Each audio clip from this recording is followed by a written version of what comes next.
The first time I looked at Forge World, and I was like, oh, hey, cool, oh, holy, you guys did what? There's just way too much. You can't keep it all in your head at once. It was so beyond our production capability. We were just like, you know, that's crazy. We can't do that. I couldn't stop the artist who started creating it.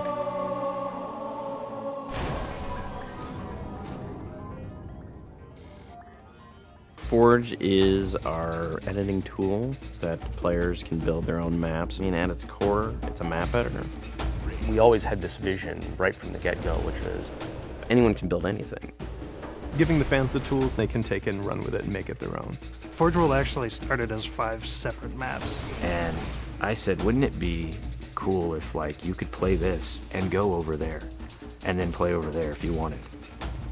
And Forge World was born. There were a lot of people telling us that, no, you cannot ship this as one big map.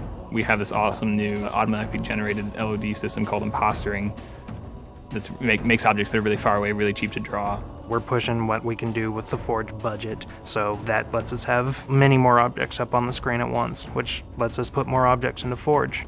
Interesting to take the Banshee or Falcon out for a spin in Forge World, because it actually takes a while to get from one end to the other. The second you come into this space, you should know that you're on Halo. Our old friend, the Forerunners, come back, because the Forerunners create all sorts of cool, interesting pieces of geometry.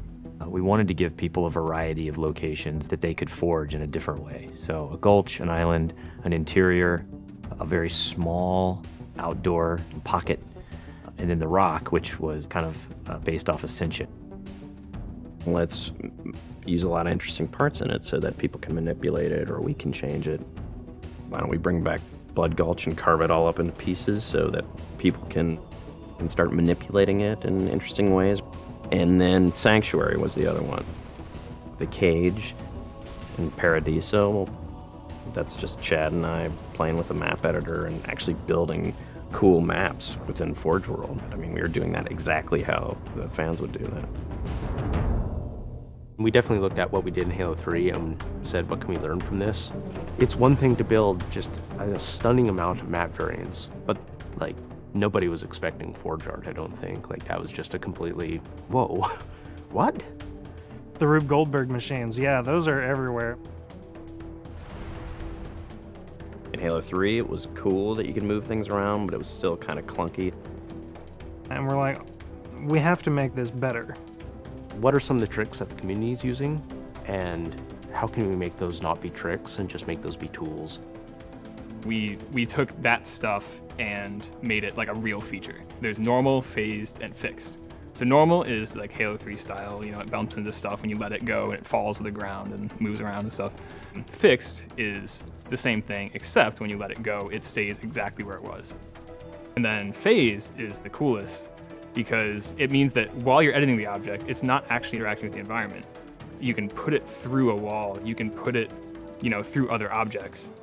Which changed everything for Forge, like immediately. It's much easier to build a Forge space. There's snaps and rotates and degrees and units that you can move things. You can be very precise. The camera controls, it's actually really good for object placement because like little touches on the stick don't translate into really sudden jumpy movements. And then we also have a fine editing mode. You click the stick in and then your camera starts moving very slowly. You're not spending like 3 hours trying to get one block to line up directly to 3 other blocks. You can select individual objects and say, get rid of all the objects of this type. So if you're trying to get rid of all the spawn points on a map because you want to go and replace all the spawn points, you can do that.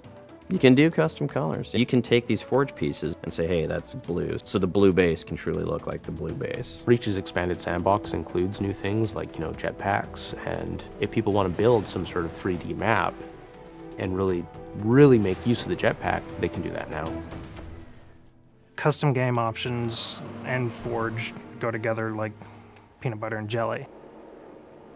You're able to do things with game types that people might not even expect. My favorite example is King of the Hill, where the warthog is the hill. I'm super excited to see what people do with it when it goes out, because there's so much crazy stuff in there that's amazing. We are shipping maps on the disc that we made in Forge ourselves. So The tools are there. If you have the time and the talent, you can make it. The community is just going to outstrip us and spank us.